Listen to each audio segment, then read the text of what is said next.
मित्रों नमस्कार।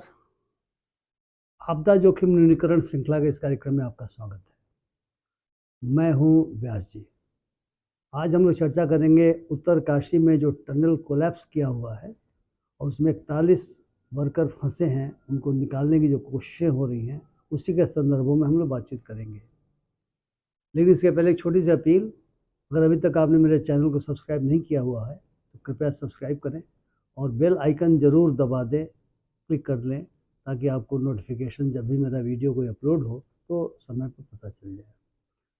मैं बात शुरू करने के पहले हिंदू में छपी हुई खबर की ओर आपका ध्यान आकृष्ट करना चाहूँगा। आप उसे ध्यान से पढ़ेंगे। यह खबर जो मजदूर फंसे हैं उस टनल के अंदर, उनको निकालने की कोशिशों से संबंधित है।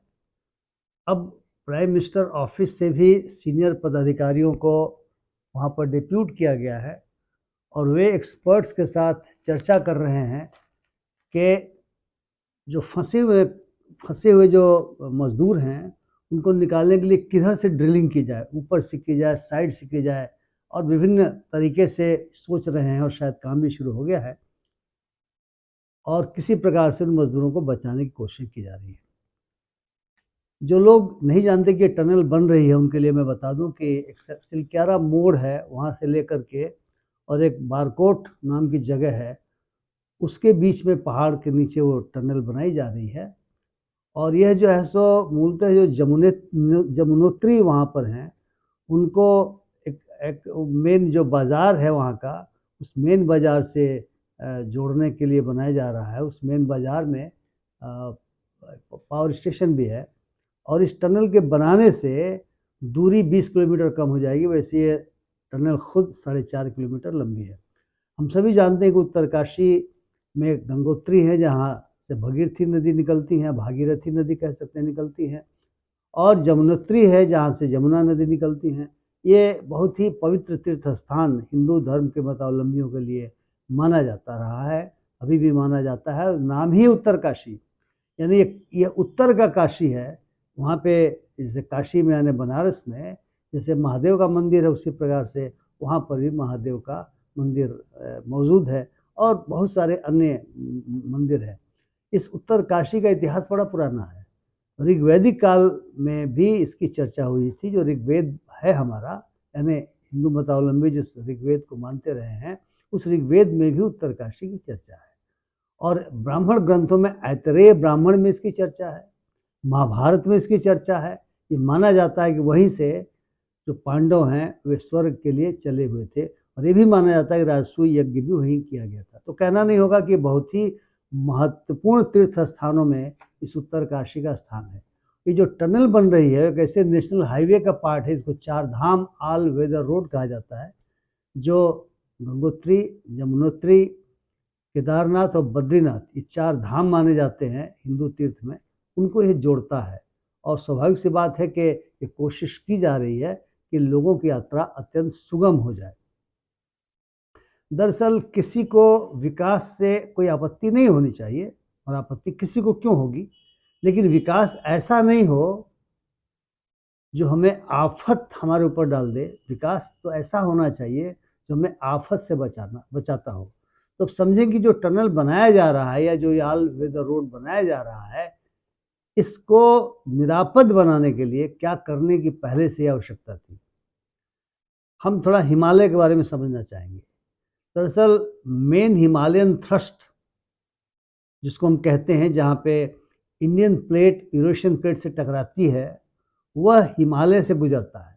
इसलिए हिमालय को एक फ्रेजाइल माउंटेन मानते हैं। ये जो दोनों टेक्टोनिक प्लेट टकराते हैं, उन्हीं से हिमालय पहाड़ बन रहा है, यानी वो भी बनने की प्रक्रिया में है। और ये पूरा का पूरा जो उत्तराखंड है, उत्तरकाशी सहित, वह सबसे खतरनाक जो साइस्मिक जोन कहते हैं, यानी जहाँ पे भूकंप आने की प्रबल संभावनाएं होती हैं, उसके जोन 4 और 5 में होता है। हालांकि जोन 4 और 5 कहने से ऐसा लगेगा कि 4-5 से ज़्यादा खतरनाक नहीं है, सबसे खतरनाक तो 5 होता है, परंतु बिल्कुल माइक्रो जोनेशन तो बना पाना अभी तक संभव नहीं हो पाता है, क्योंकि उतनी स्टडीज़ नहीं हो सकी हैं। तो 4 भी उतना ही खतरनाक है जितना 5 खतरनाक है। उत्तरकाशी में 1991 में एक बहुत भारी भूकंप आया था। आप में से बहुत सारे लोगों को शायद इसकी जानकारी हो, जहाँ कुल 708 लोग मारे गए थे, 5,000 से ज़्यादा लोग घायल हुए थे, 30,000 से ज़्यादा घर बर्बाद हो गए थे, 3,000 से ज़्यादा मवेशी मारे गए थे। और उत्तरकाशी में समय समय पे कम इंटेंसिटी के भूकंप आते ही रहते हैं, क्योंकि जब यूरेशियन प्लेट से इंडियन प्लेट टकराता है तो हिमालय में भूकंप आएंगे। तो अगर वो 3 या 4 रिक्टर स्केल पे मापे जा सकते हैं तो उसका बहुत असर पता नहीं चल पाता, कोई कुछ ज़मीन हिलता है। लेकिन यदि उसका ईपी सेंटर थोड़ा ज़मीन से कम दूरी पर हो तब तो दिक्कत हो जाएगी, अगर ज़्यादा दूरी पर हो तो बहुत कम पता चलता है। लेकिन अगर वो 6 से ज़्यादा होगा भूकंप तो उससे बहुत भयानक हानि और क्षति होती है। 2015 में 6.8 रिक्टर स्केल पे भूकंप आया था, जो नेपाल में उसका एपी सेंटर था। उसका असर हर जगह पाया गया, जो भी हिमालयन रीजन है, यहाँ तक कि बिहार में भी पाया गया था। तो एक फ्रेजाइल हिमालय में और जो साइस्मिक जोन 4 और 5 में जो क्षेत्र आता है, जब विकास के काम किए जाते हैं तो भूकंप की आपदा को समझते हुए, हिमालय की फ्रेजिलिटी को समझते हुए आपदा जोखिम न्यूनीकरण का समावेश, या जिसको मेन स्ट्रीमिंग कहते हैं, अगर विकास की योजनाओं के साथ नहीं किया जाए तो जो स्थिति उत्पन्न हुई है उस तरह की स्थितियां उत्पन्न होती हैं।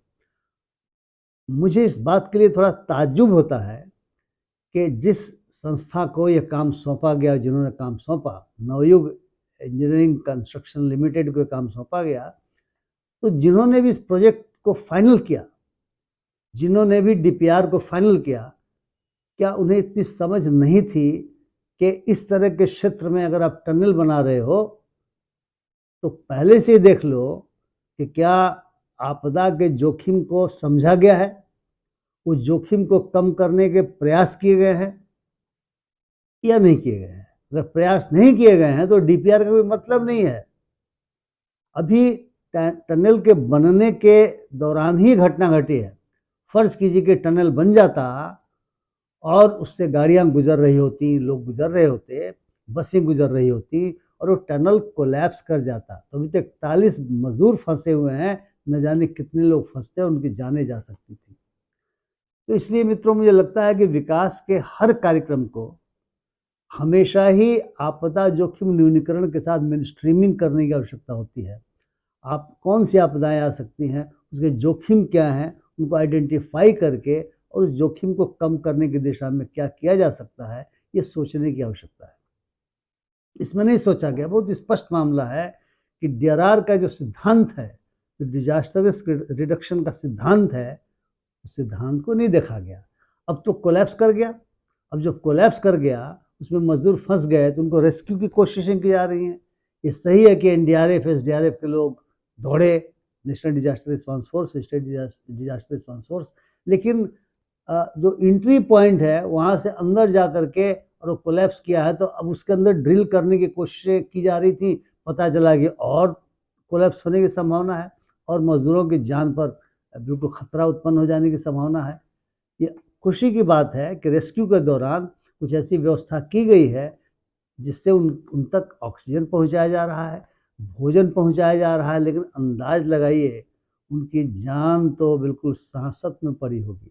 उनके परिवारजनों के बारे में सोचिए, उसमें बिहार के मजदूर हैं, उत्तर प्रदेश के मजदूर हैं, अन्य जगहों के मजदूर हैं, और मजदूर क्या है, गरीब मजदूर होंगे, गरीब घरों के लोग होंगे, बेटे होंगे जिनको वहाँ पर कमाने के लिए भेजा गया था। अभी सुनने में बात आई है, जिस अखबार को मैंने दिखलाया उसके अनुसार, कि जैसे अंधों का हाथी होता है, अब ये सोचा जा रहा है कि हम हर दिशा से ड्रिल करने की कोशिश करें और ऊपर से भी ड्रिल करने की कोशिश करें। और ये भी सुनने में आ रहा है अखबार के माध्यम से कि पीएमओ ने, प्राइम मिनिस्टर ऑफिस ने, अपने सीनियर ऑफिसर्स को डिप्यूट किया है। तो वे तो ऑफिसर्स हैं, वो तो मॉनिटरिंग करेंगे। जो एक्सपर्ट्स हैं वो उन एक्सपर्ट्स को, ड्रिलिंग मशीनें, जो बोरिंग मशीन होती है, टनल बोरिंग मशीन, वो सब आई हैं। यहाँ तक कि वायुसेना की मदद ली गई है। लगा हुए सभी लोग लगे हुए हैं, ऐसा नहीं कि नहीं लगे हुए हैं। लेकिन मेरा केवल ये कहना है कि इतने बड़े प्रोजेक्ट में अगर आप पहले से आपदा जोखिम न्यूनीकरण के सिद्धांतों का पालन नहीं करेंगे और आप 4 धाम के लिए ऑल वेदर रोड बनाने की पूरे परियोजना में इस बात का ध्यान नहीं रखेंगे जो हिमालयन क्षेत्र में बन रहा है, तो कठिनाई होगी। जोशीमठ में हमने देखा था, चमोली जिले में जो जोशीमठ है वो भी जोन 5 में है, साइस्मिक जोन 5 में है, और वहाँ पे ज़मीनें दरक रही थी, नीचे से पानी आ रहा था। अब उसकी क्या दशा है, बहुत अखबारों में नहीं आ रहा है, मीडिया में नहीं आ रहा है। और मीडिया का क्या, मीडिया तो इस पर भी कुछ नई बात कर रहा होगा, जहाँ तक मैं समझता हूँ अलग तरीके की बातें कर रहा होगा, खास करके गोदी मीडिया जो जो टेलीविज़न के चैनल है। मैं नहीं देखता, अगर आप देखते होंगे तो आपको पता चल जाएगा कि इस क्राइसिस के बारे में उतना ज़्यादा वो जनता को बता नहीं रहा होगा क्योंकि वो तो हिंदू मुसलमान और नफरत इत्यादि उसका मुख्य उद्देश्य है। तो हम तो आशा करेंगे कि हमारे जो 41 मजदूर उसमें ट्रैप्ड हैं, उसके अंतर्गत हैं, वो जल्दी से सकुशल सुरक्षित होकर के निकल जाएं, और जो हमारे जियोलॉजिस्ट्स और दूसरी एजेंसियां, रेस्क्यू एजेंसियां जो ड्रिलिंग करने का काम कर रही हैं, वो सफल हो जाए। लेकिन यह भी आशा करेंगे कि अगर हमारे मजदूर वापस वहाँ से निकल जाते हैं सुरक्षित रूप से, तो इस पूरी परियोजना को इस नज़रिए से देखने की आवश्यकता होगी कि आपदा जोखिम के सिद्धांतों के अनुसार क्या ये फिजिबल है या नहीं है। अभी भी लोग यमुनोत्री गंगोत्री जाते रहते हैं। अगर आप ऑल वेदर रोड बनाना चाहते हैं, उसको टूरिस्ट प्लेस बनाना चाहते हैं ताकि आसानी से लोगों की पहुंच हो जाए, तो उनको आपदा जोखिम में तो मत डालिएगा, क्योंकि एक बार ऐसा हो जाने के बाद से जो व्यक्ति वहाँ पे जाने लगेंगे, उन्हें एक तो हिचक भी होगी, उनके घर वालों को भी हिचक होगी। तो जो उद्देश्य है कि लोग बहुत ज़्यादा भारी संख्या में वहाँ पर जाएं, उसमें भी कठिनाई उत्पन्न होगी। और अगर दुर्भाग्यवश कुछ और हो गया, आम लोग फंस गए उस टनल के अंदर, या जो आप रोड बना रहे हो यदि रोड वो सिंक कर गया, क्योंकि हिमालय फ्रिजाइल है, भूकंप का जोन है, तो फिर कठिनाई होगी। क्योंकि जो ही आप बढ़िया सड़क बनाते हैं, भारी मात्रा में गाड़ियां आनी शुरू हो जाती हैं, उन पर दबाव पड़ना शुरू हो जाता है। अब कितने दबाव का आपने कैलकुलेशन किया है, कितने ट्रैफिक का आपने कैलकुलेशन किया है, हमें नहीं मालूम, हमें वो आंकड़े पता नहीं है। लेकिन मैं मान के चल रहा हूँ कि एक रूडिमेंट्री सिद्धांत है आपदा जोखिम न्यूनीकरण का, कि इस हाईवे के बन जाने के बाद एक कैलकुलेशन करना चाहिए पहले से कि आने वाले 10 वर्षों में, 20 वर्षों में कितना ट्रैफिक का लोड वहाँ पर बढ़ेगा, और जो कंस्ट्रक्शन हो रहा है और जो हिमालय की स्थिति है, उतने लोड को संभाल पाएगा अथवा नहीं संभाल पाएगा। मैं मान के चल रहा हूँ ऐसा जरूर किया गया होगा, लेकिन कोलैप्स कर जाना टनल का इस शंका को जन्म तो देता ही है कि शायद जिस तरीके से मेन स्ट्रीमिंग की आवश्यकता थी, वो मेन स्ट्रीमिंग नहीं की गई होगी। खैर, अब जो भी हुआ है वो हुआ है। हम लोग आशा करें, प्रार्थना करें। सुनते हैं कि जगह जगह प्रार्थनाएं भी की जा रही हैं उन मजदूरों के लिए, उनके परिवारजन प्रार्थनाएं कर रहे हैं, हम लोग प्रार्थनाएं कर रहे हैं। हम भी उस प्रार्थना को ज्वाइन करें कि यदि प्रार्थनाओं में बल है, शक्ति है, तो वे बाहर निकल जाए, और नहीं तो जो विज्ञान है जो ड्रिलिंग करने की कोशिश कर रहा है वो सफल हो और ये मजदूर सकुशल वापस निकल जाए। और जब नए सिरे से इस परियोजना के बारे में सोच उभरे, तो आपदा जोखिम न्यूनीकरण के सिद्धांतों का ध्यान जरूर रखा जाए। मित्रों, मुझे इस वीडियो में इतनी ही बात कहनी थी। आशा है आपको मेरी बात पसंद आई होगी। यदि पसंद आई है तो कृपया आप शेयर करें, लाइक करें, और मेरे चैनल को सब्सक्राइब करना ना भूलें। बहुत बहुत धन्यवाद। नमस्कार।